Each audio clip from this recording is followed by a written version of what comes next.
The Benjamin Dixon Show is only possible with listener support. Go to www.thebenjamindixonshow.com to register for our blog and join the Progressive Army.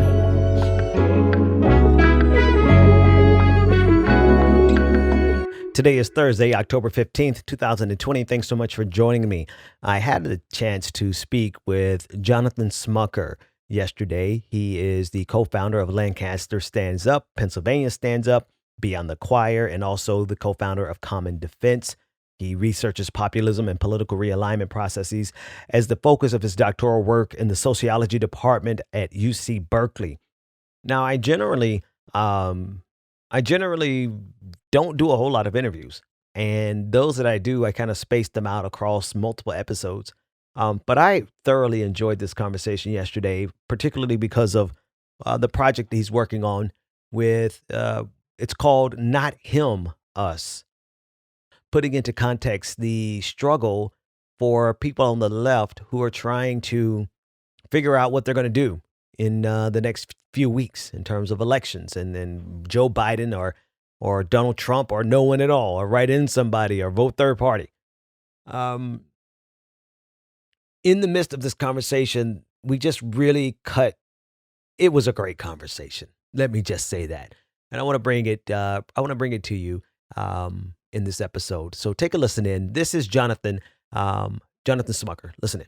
It's been quite a journey the past 4 years. We started Lancaster Stands Up with an emergency community meeting about a week and a half after Trump won the Electoral College in 2016, and we got 300 people out, and soon we were organizing thousands of people in Lancaster, which, if you know anything about Lancaster, it's a pretty conservative area. Mm-hmm. And that's really been shifting in terms of we've been throwing down on issues, we've won some local issue campaigns, and we've really started changing who holds elected office, and not just in the city but in the county. And then Pennsylvania Stands Up is an organization that started about a year ago now, out of a lot of the organizations like Lancaster Stands Up, like Reclaim Philadelphia, York Stands Up. We have 9 chapter organizations across Pennsylvania, and we are doing everything we can to build political power for working people.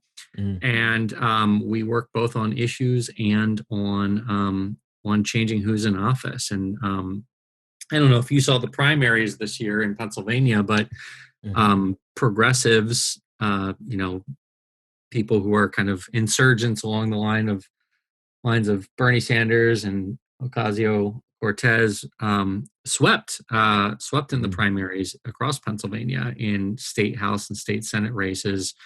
We took out 3 incumbents in the primary, 3 conservative Democrat incumbents.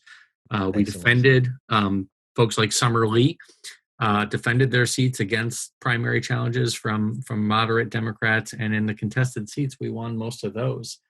Another organization that Jonathan has co-founded is Common Defense. I had the opportunity of speaking with one of the staff members of Common Defense on Wednesday for TYT, and Kyle Bibby. He is coming to the show on Monday. I will be interviewing him on the show Monday. But Common Defense does some unique things, and they're preparing to do some unique things for the upcoming election. And so I wanted to talk to Jonathan about that. Yeah, I was a non-veteran co-founder of that organization. My organization, Beyond the Choir, helped to incubate Common Defense in its first year. And I've done a lot of support work with veterans organizations over the past, really 15 years, starting with the Iraq War. And Kyle's great. They're doing important work. So the primary reason for our conversation was about the campaign that Jonathan has started, Not Him, Us, which brings light to the fact that leftists, we have to view this election through the lens of this is not about Joe Biden, but it's about us stopping the hemorrhaging. It's about us using our organizing skills to organize for other entities, other programs, other social movements. And if the net benefit helps us stop a fascist, then by all means, that's certainly a reward that we should seek. So this is Jonathan discussing the nature of the program, Not Him, Us. Yeah, I mean, it is a play on Bernie's slogan, and I think in the spirit of what Bernie gave to us, it's not about it being Bernie's slogan; it's about the movement, right? So it was never about the candidate; it was always about the movement.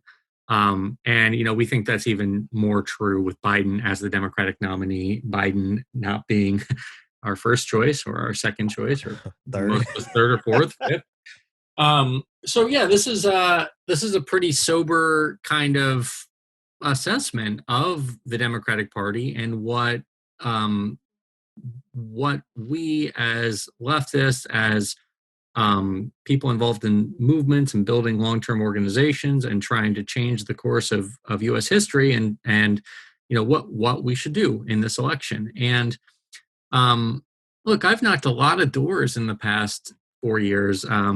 I was involved in social movement organizing outside of the electoral realm for about 20 years before, and am pretty new, like a lot of folks are, to electoral politics. But knocking doors, a lot of doors over the past 4 years, and especially knocking the doors of disaffected working class voters who the Democratic Party has been bleeding out for decades. It's it doesn't help to just try to be a smiling cheerleader of the Democratic Party. There's reasons people don't like the Democratic Party. They're good reasons. There are reasons, right? There are important exceptions, and there are more and more exceptions. Fortunately, we're on a better trajectory. But look, the past 4 decades, as neoliberalism has entrenched, has become the system. Too many in the Democratic Party have failed to fight visibly and vocally for working people. They've gone along with bad policies like trade deals like NAFTA. And they have, gone along with things like, quote unquote, tough on crime, the war on drugs, the expansion of the carceral state.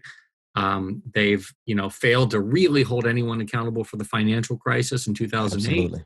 Absolutely. And so there's so many, the Iraq War, you name it. There's so many reasons why working people, they might not like Trump or the Republican Party, but they're like, who's fighting for me? And this project isn't this not him us project isn't about trying to paint an overly rosy picture of Joe Biden or the current I would say stale old guard leadership of the Democratic Party, but it is about saying that things are changing right now. Over the past 10 years, we've had a veritable social movement renaissance in this country with Black Lives Matter, Occupy Wall Street, a lot of social movements. And we've also been, getting a foothold in the Democratic Party. We've shown that really powerful incumbents, we can defeat them in the House of Representatives, in state houses. We didn't have enough power yet this year to win at the presidential level when the quote unquote centrists, I don't like to give them the label centrists or moderates because they're neither centrist or moderate. We can get into that. Yeah, no, I love it. But when they consolidated, we were not able to stop them this year. I think that was within reach. But we are on a trajectory, and it does matter who wins. It does, all our elected champions like Cori Bush and Jamal Bowman. I mean, they still need to win their generals and their general elections, and the squad, the expanding squad, and the folks that we're electing, this new wave of candidates that we've recruited, that our movements have recruited, to give them the ability to make any progress, to help to shift the terms of the debate, to shift the center of gravity. We can't be fighting the defensive fights that we would be fighting with a Trump second term. We have to defeat him.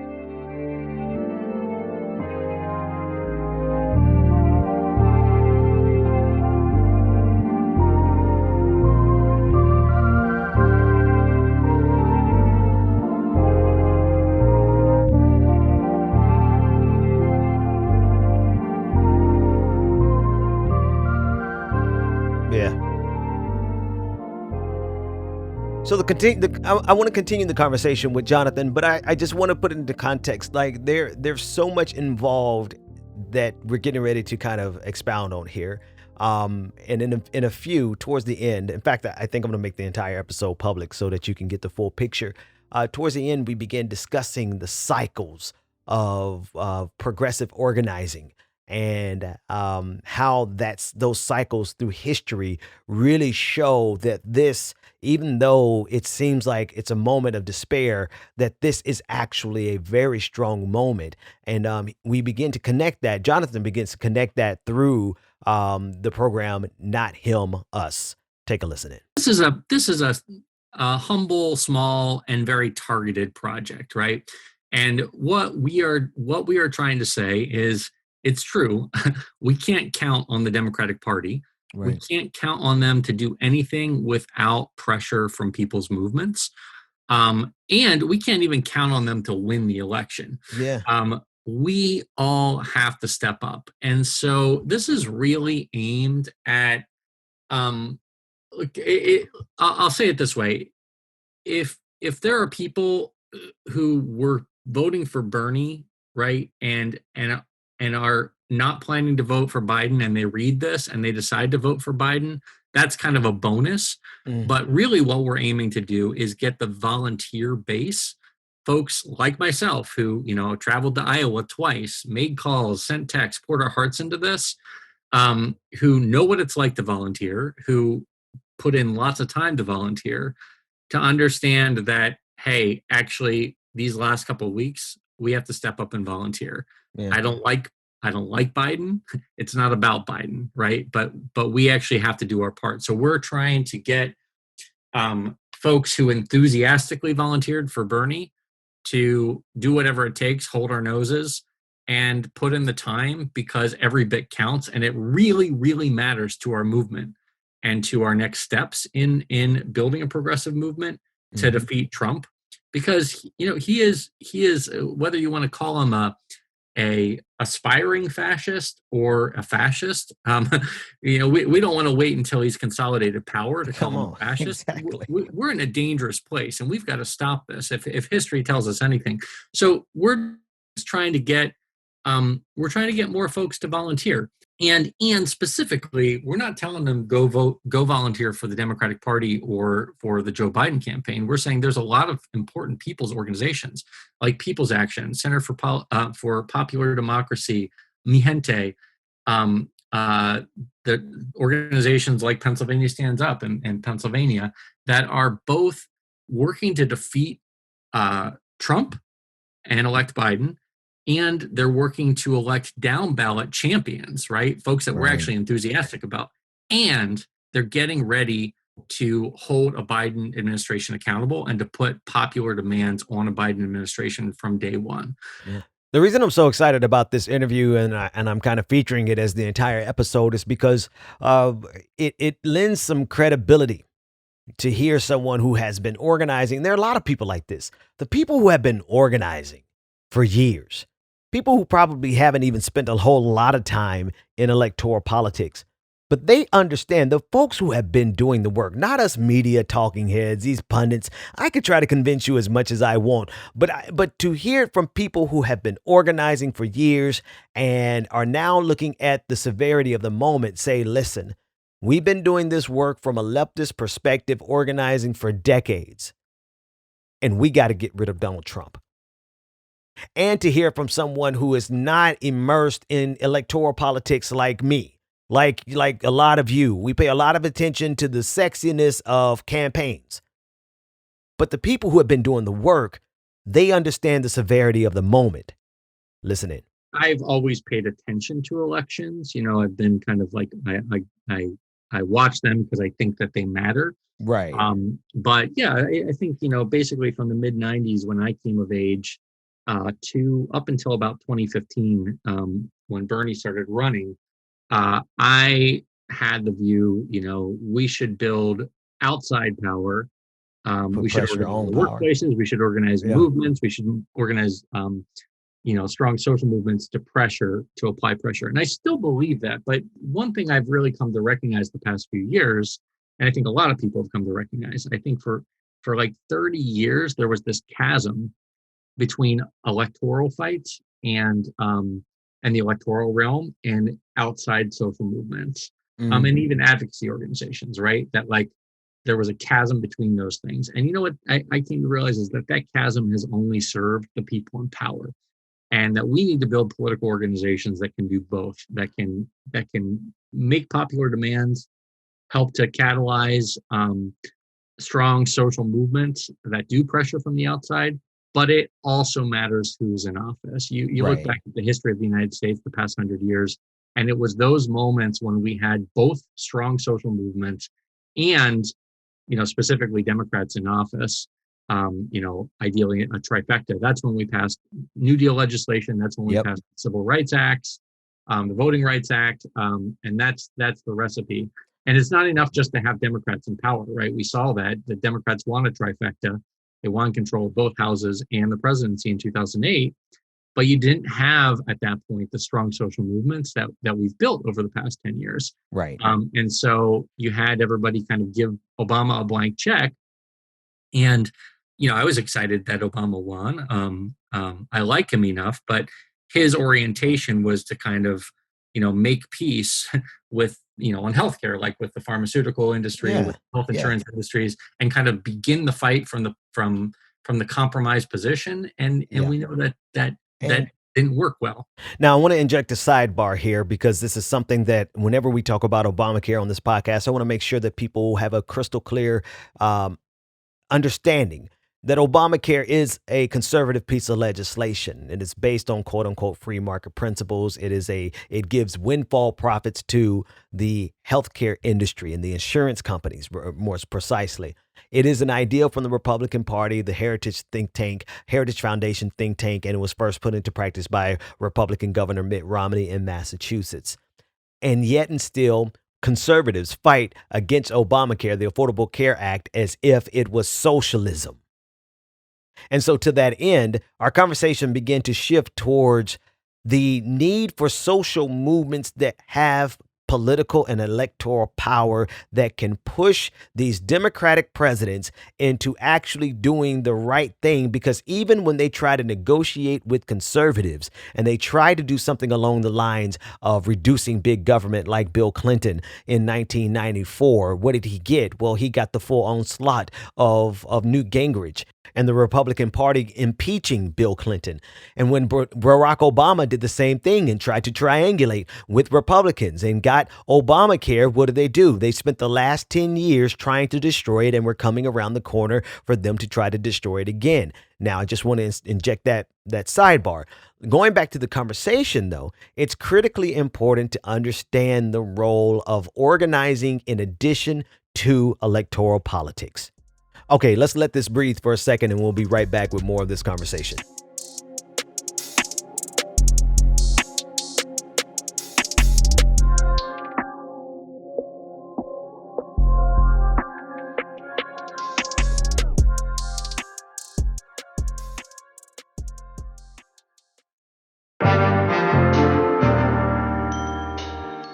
Welcome back to The Benjamin Dixon Show.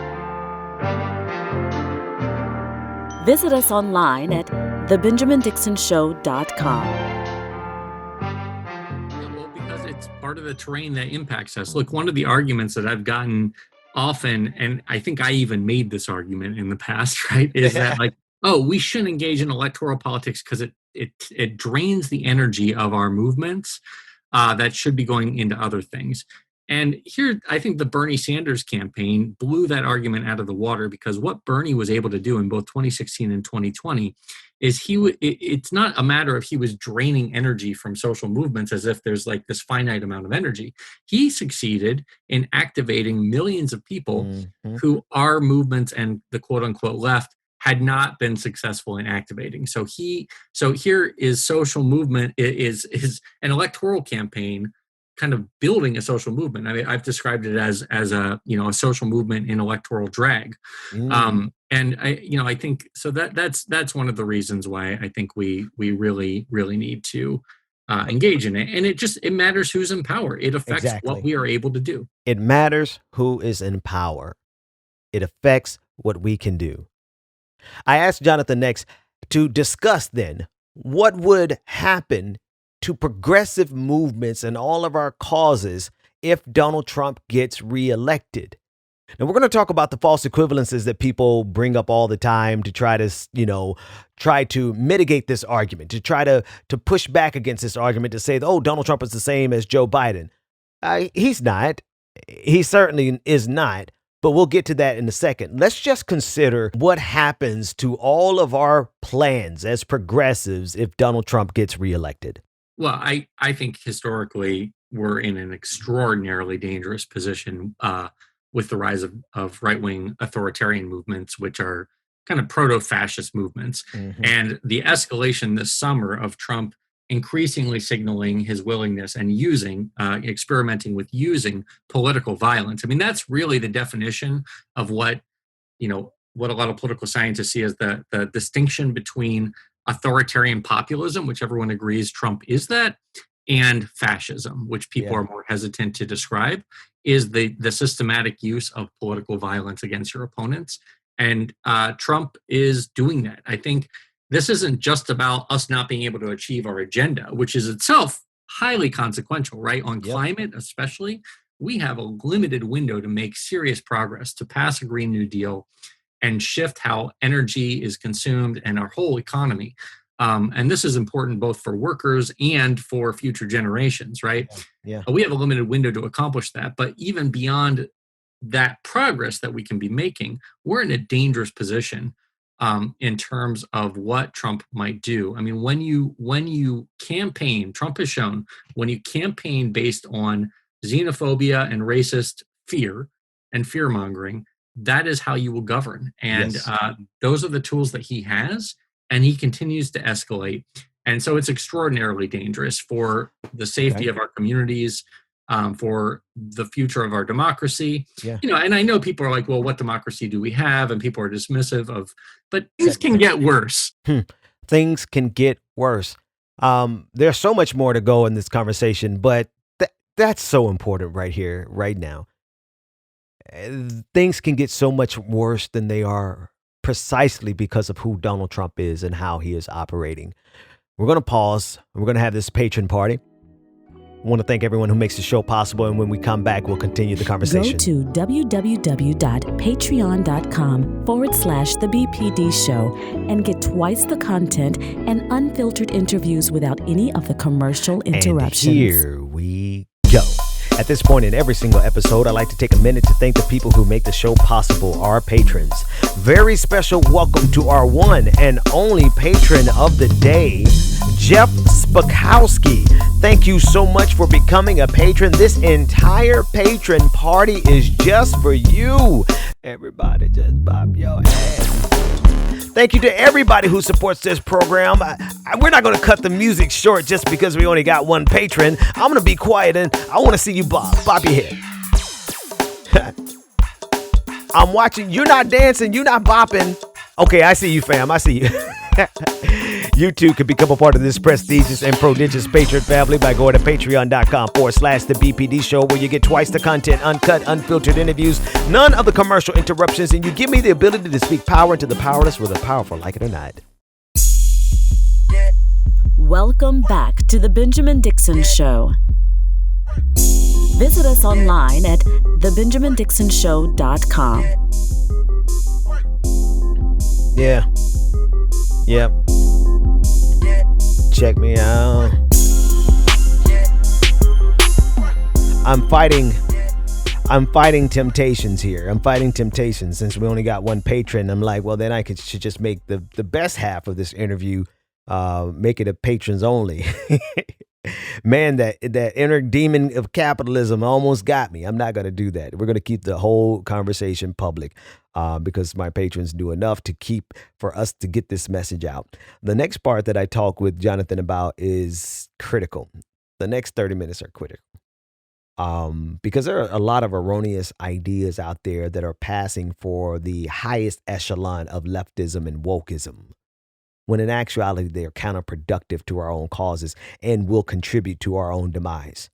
One of those theories is accelerationism, the idea that allowing Donald Trump to destroy this country will give us the opportunity to resurrect it into a progressive future.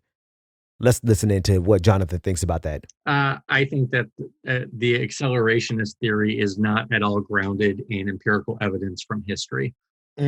We have a little essay on our site, on the nothimmus.org site, that has the title "Things Getting Worse Won't Get Us Closer to Things Getting Better."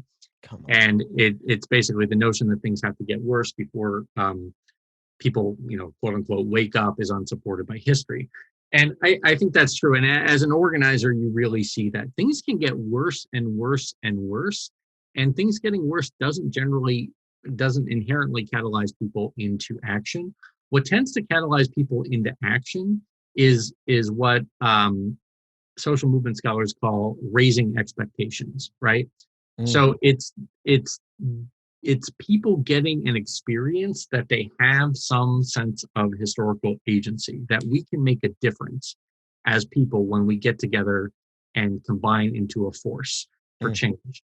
Okay. And so that's really the key. So in some ways, when you look back at this, right, even though we're really disappointed in the Obama administration, right, the Obama campaign raised expectations, yes, which is part of the historical process that I think led to some of the social movements like Occupy Wall Street, like Black Lives Matter. Yeah. Millions of people had this experience of campaigning for a Black candidate named Barack Hussein Obama that nobody said could get elected. That experience helped to raise expectations for a generation. Okay, so this is where the conversation got even better. It's already great, but it's about to get a lot better. Because when he said that, it struck something in my mind, something that I've been thinking about for a long time. In the 90s, when I was growing up, I was 12 when Bill Clinton was elected president. And from 1992 through 2000, there was a noticeable void in nationwide left-leaning social movements. There were always social movements. There were always revolutionaries. There were always scholars doing the work, but there was no significant nationwide movement. In fact, I remember asking myself, like, am I the only person who thinks this way? Because we were all in individual silos, disconnected. But one of the first major nationwide left-leaning social movements that I remember was the anti-war movement of 2003 in response to the attack on Iraq. And then we had our expectations lifted, just like Jonathan said. Everybody was hopeful and aspirational in 2008, but we gave Barack Obama a blank check. And then we had Occupy Wall Street, which was a nationwide movement that still in earnest is existing today. And then we had Black Lives Matter. And so now there's a consistent trend through history of a resurgence of left-leaning social movements that have the ability to hold power accountable and to demand change. But we did not have that in place with Barack Obama in 2008, which is one of the reasons why he got away with doing nothing. Yeah, I think this is a really important point that you bring up, Ben, right? I think you and I are probably close in age by what you just said. Mm-hmm. And, I got involved, I was raised working class, rural, very sheltered, right wing, actually. And came into politics because of racism that I saw and ended up, being part of challenging at my high school. And then I dove into, the kind of, it's a harsh word, but it's like, it wasn't movements that I dove into. We didn't have movements. It was like residue from when there had been movements. It was this era of, Tina, there is no alternative. It was, the quote unquote end of history. And I felt like a political orphan where, I had to invent everything from scratch. And I think a lot of young people coming of age now, they look at, it was so disappointing for Bernie to lose the primary. And there's a temptation to look back and to think, oh, well, the progressives always lose. We're not making any progress. And for me, and I think for you is what I'm hearing, I look back at the past 25 years, I look at how Bernie came that close to winning and how this new crop of organizers, campaigners, and candidates and office holders are getting a foothold and are on this trajectory to actually wrest the helm of the Democratic Party within the next 5 to 10 years. Yes. And I'm like, wow, we are on the verge, right? I mean, it's a precarious place to be, but I can see progress. And I think that perspective is really important. And the last thing that you said, then we have this proto-fascist movement at the same time. I don't want to make too neat a comparison to the 1930s, but I think we do have to look at the 1930s to see the kind of contingent moment we're in, right? Like there was a huge fascist movement in the United States, and it could have easily gone in that direction instead of FDR and the New Deal forces. Gaining the ground and setting the trajectory for the next 40 years. Not to say that the New Deal won everything or it didn't fall short. It had lots of problems, but we had a progressive era where, for its shortages, then other movements emerged, like the Black Power movement, the Civil Rights movement, Right. A lot of farm workers' struggles, the feminist movement in the wake of this New Deal era. But on the other side of the Atlantic, you had Germany, Italy, Spain falling to fascism. And people might not have bet on it going in that direction. I mean, the left forces in those countries were arguably stronger than the United States. And this just shows that in a moment like this, where the political establishment is in crisis, there are real consequential contingent battles over the direction of society. And the status quo isn't going to be the driver of history in the next 10 to 20 years, right? Absolutely. Biden hopefully will win, but that's not going to maintain. We have to then, progressive forces, the Bernie Sanders wing of the party has to gain ground and accomplish things to recapture that momentum, or else we're in a lot of trouble right now, in my opinion. Let me summarize that last point. The future must be progressive, or all bets are off.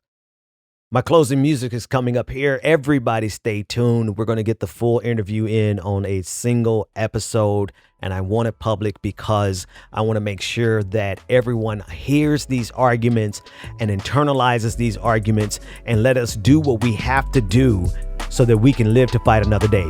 Everybody stay tuned. The Benjamin Dixon Show is only possible with listener support. Go to www.patreon.com/The BPD Show and support The Benjamin Dixon Show. If you like this episode, be sure to share, like, and subscribe. All right. Welcome, everybody. Welcome. You have entered into the super secret world of the patrons only episode. Only a few people actually get to come here. So welcome. I just want you to make yourself at home, and you can make yourself at home by going to patreon.com/the BPD Show, where at the end of every episode, the music continues and the show continues for patrons for an entire half hour more. This is where I keep saying this, but the conversation kept getting better and better, gooder and gooder. I know. But this really puts it into context for me. There's an ebbing and a flowing of progressive movements in this country. We saw the flow of the progressive movement with the New Deal. It was incomplete, woefully insufficient in that it intentionally left out Black people. But it was a progressive movement for sure. And then we saw an ebbing of it. And then we saw another flow, right? Another emergence and rise of a progressive movement, this time centered in Blackness and civil rights. And just prior to that, the feminist movement and the expansion of rights to all people that came in that era. And to be quite frank with you, that movement was so powerful that the government and the conservatives and the powerful and the ruling elite literally had to gun it down. That era ended with the assassinations of some of the key figures that were pushing a progressive agenda. And to be quite frank with you, if you actually follow what happened in the late 60s all the way until 2000, there was a dearth. There was a huge void and a vacancy in terms of nationwide progressive movements that are powerful enough to actually hold power accountable. We discussed this in great detail, and I said 2000, but I really mean now, not even 2000, but now, 2020.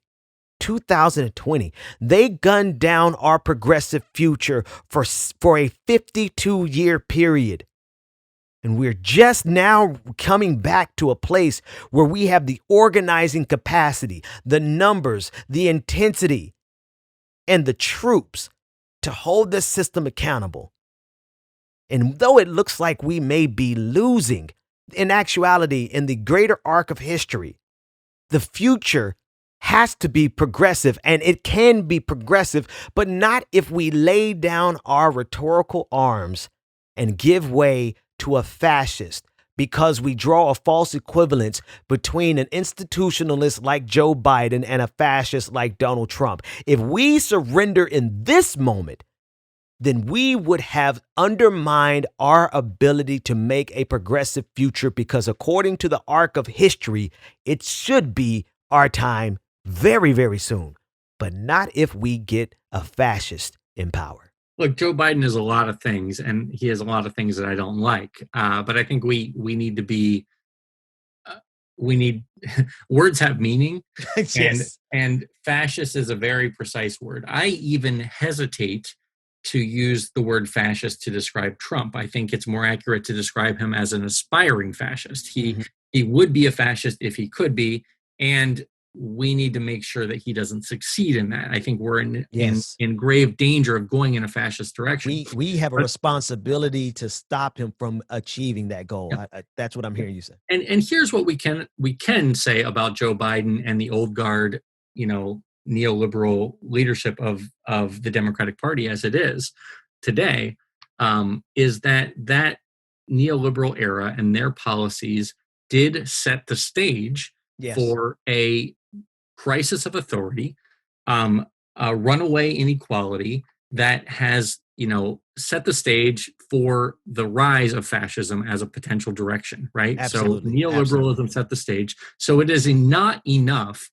to elect Joe Biden as he is and to go back to and try to go back to, the Clinton era as normalcy. That is a failed era. That is an era in which inequality got worse and worse and was unchecked.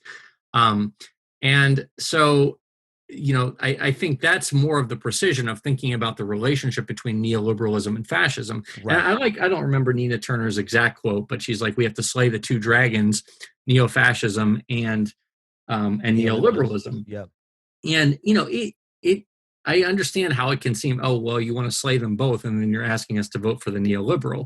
But I think, the 1930s comparison, I think one thing that everyone should learn by studying the 1930s is you absolutely have to align with a broad, strange bedfellows coalition to defeat fascism. It's the number one goal, right?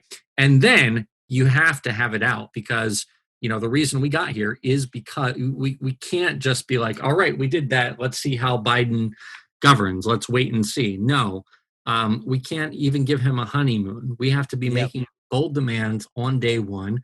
And, I think the next thing a lot of people say is, well, Joe Biden's not going to respond to our demands. Not if we're just saying them. We have to build power.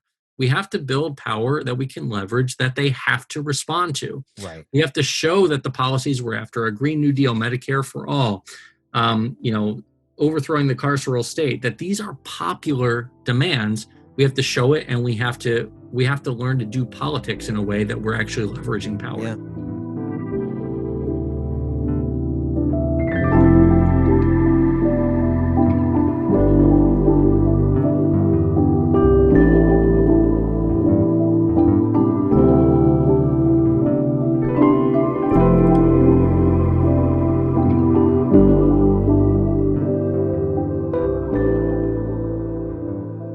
That's right. So in terms of cycles, we've already discussed about how the 90s was, kind of a wasteland for the left. And you brought up a really good point about a big part of that being the kind of repression that people faced in the long 60s. Another part of that was the attacks on organized labor and the decline of the labor movement. and also just some large scale sociological forces like, Robert Putnam's written on this, Bowling Alone, right? That people with neoliberalism and the individualism that Yes. emerged from kind of an expanded middle class and the consumerism, people were less politically active in all sorts of things, from like PTAs to community organizations to politics proper. And so you have this period, and then the professionalization through the nonprofit industrial Yep. complex and Yep. kind of organizations without active members. A lot's been written on this. We've really had to rediscover in the past 10 years collective action and to kind of relearn the skills of democracy.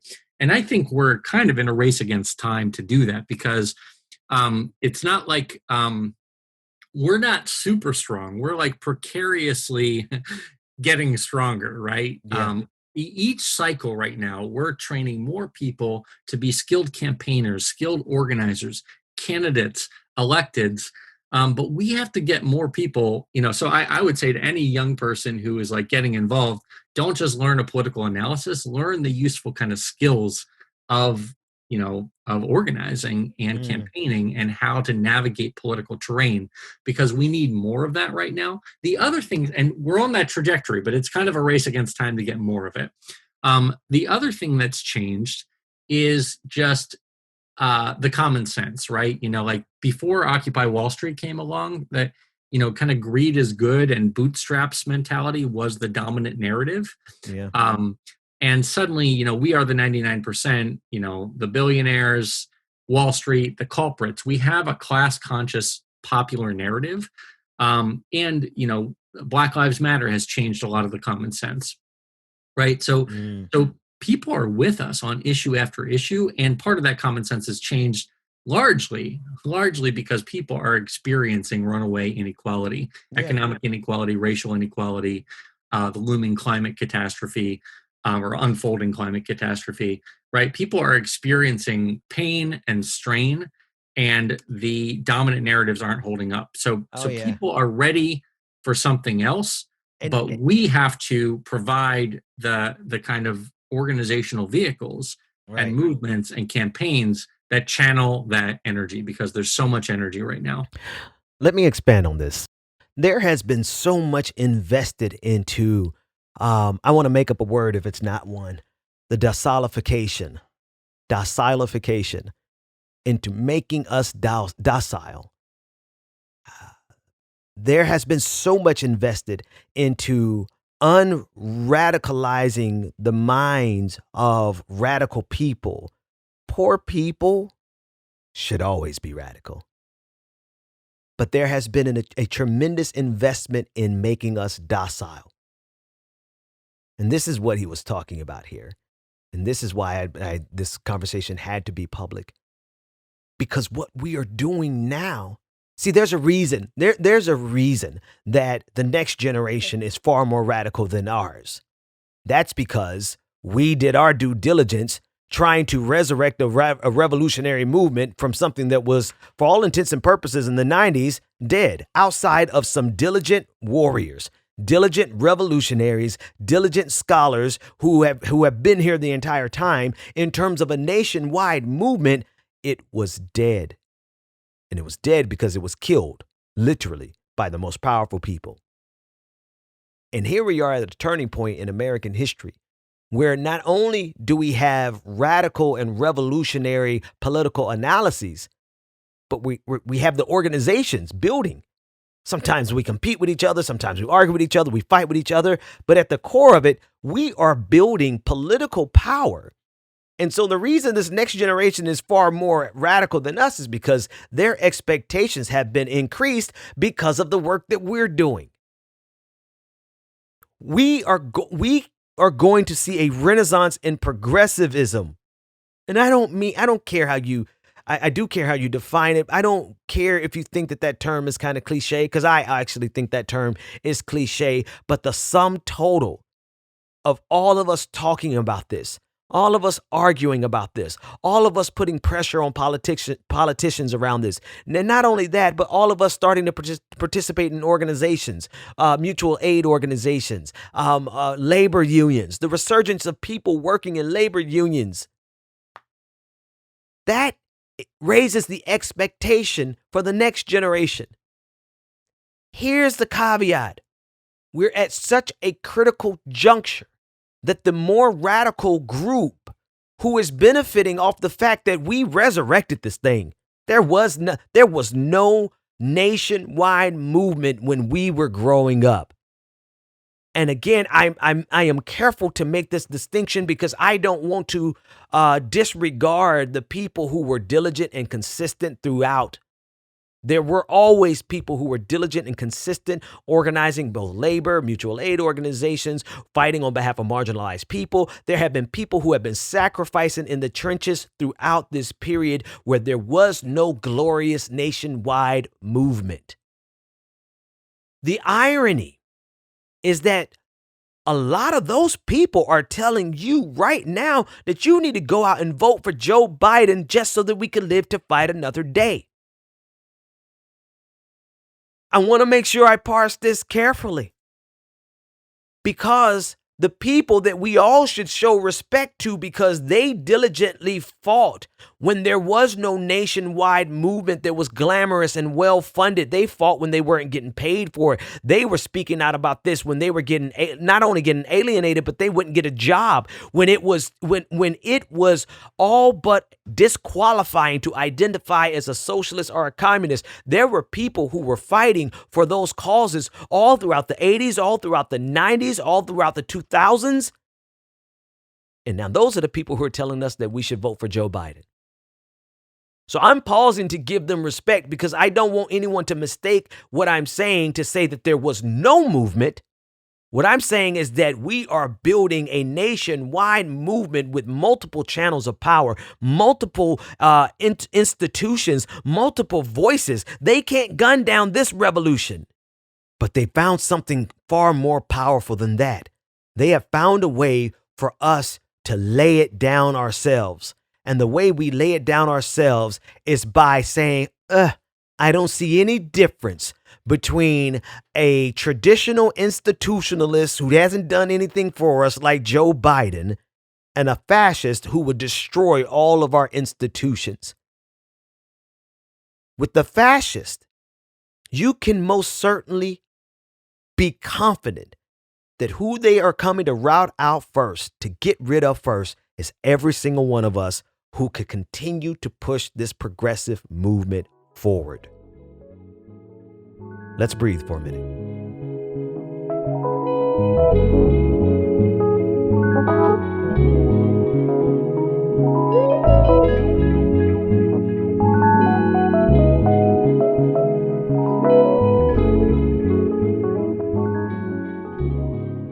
Again, I'm speaking with Jonathan Smucker. He is the author of the upcoming book, Fuckers at the Top. I might as well go ahead and say it. He's co-founder of PA Stand Up and Lancaster Stand Up. And we have been talking throughout this entire episode about leftist movements throughout history, but more specifically, correctly identifying where we are. And what we're getting ready to talk about next really should put the icing on the cake, I guess you could say. Because in addition to everything else that is happening around us, in addition to the arc of history showing that the progressive movement is on the ascent, and it would be a shame for us to genuflect and give way to a fascist who would then first come and destroy us. In addition to all of the power that we are amassing and organizing power and media power and labor power that is gathering in individual silos, which is most beautiful because they won't be able to gun down this one. There's no one hero that they could gun down and slow this one down. There's no 5 heroes that they can gun down to slow this down. In addition to those realities, there's another reality in 2020 that changes the entire dynamic and makes 2020 uniquely different than 2019, and that is COVID-19. COVID-19 has exacerbated every situation in this country. In fact, rather, I think we should say that it has revealed the extent of our inequality, the extent to which this system is designed to benefit the wealthy at the expense of the poor and the impoverished. It has exposed and accelerated in its own way. COVID-19 is the accelerationist theory, if you could even call it that, because the amount of awareness around the inherent failings of this system were brought to light by COVID-19. And you add all of that together, we are certainly on the verge of moving into a definitively progressive direction, but we cannot give up and give way to a fascist who will come and get and literally kill us first. Jonathan. Yeah, well, first and foremost, in the remaining days, and it's days Yeah. between now and November 3rd, please do everything you can, everyone, to contact voters, right? And so you can go to nothimus.org and then click on the Let's Get to Work link, right? And you can call voters, sign up to call voters, sign up to text voters. But that kind of voter engagement, if you've never done it before, we train people to do it. We're partnering with People's Action and Vote Trump Out to train folks for calls, text, messaging people on Facebook. And we know that this works and it can make the difference of a few percentage points in an election. And this election is likely to come down to a few percentage points. So in these last couple of weeks, and it's just a couple of weeks, this is the top priority. Everybody do it, right? And you can do it through these organizations that are building power. I think after the election, we might have to defend the election and to defend our democracy. Yeah. So be prepared. Be ready. Pay attention to things like Protect the Results and other efforts that are working to defend the election.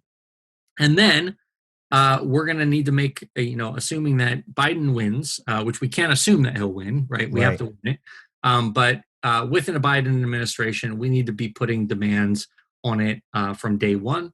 I think the Sunrise Movement is exemplary in this way. They're really preparing to demand a Green New Deal. They've really got a strategy for it. But I think long and short, make those calls now, get involved with organizations to make sure that we win this election, then make sure to defend it. But long haul, be part of an organization. Organizations are what is going, people's organizations, people who are active, who are adding capacity, whether it's a couple hours a week, a couple hours a month, whatever it is. Organizations are the vehicles that, without organization, working people don't have a chance in this political system. We can't do it as individuals. Capital has way too much power. We have to join with other people to build long-term organizations that can actually fight, win concessions, and hopefully more than concessions, that can really shape the direction we go as a nation and in this world. So there's lots of organizations. There's organizations like Pennsylvania Stands Up and Lancaster Stands Up. There's Democratic Socialists of America. There's People's Action. There's other organizations. Whether it's one or two or three organizations, join an organization, get involved, find a role for yourself that adds capacity. I want to thank Jonathan for coming on the show.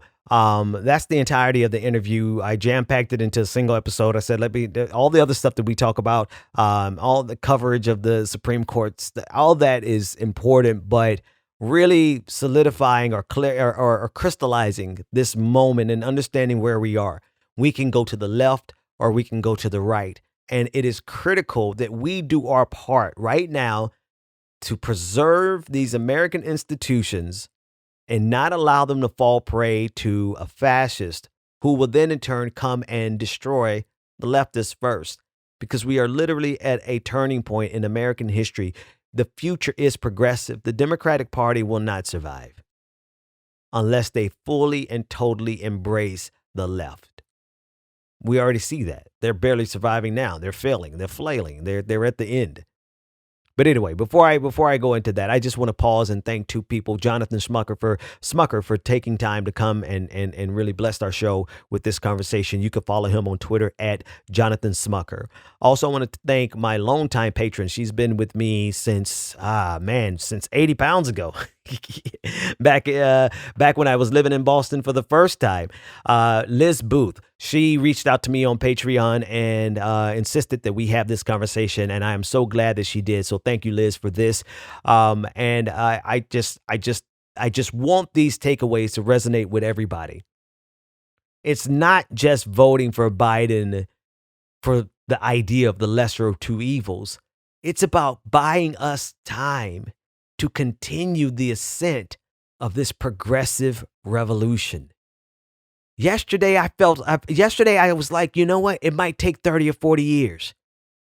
But listening, I think maybe this is why I was so excited. I didn't put it together until just now, literally just now. Maybe the reason I was so excited about having this conversation with Jonathan is because it really won't take 30 or 40 years. We have the institutions forming that can demand concessions. But better than that, we have institutions and candidates, and we have media that's emerging that won't have to demand concessions because we are positioning ourselves to wield the power ourselves.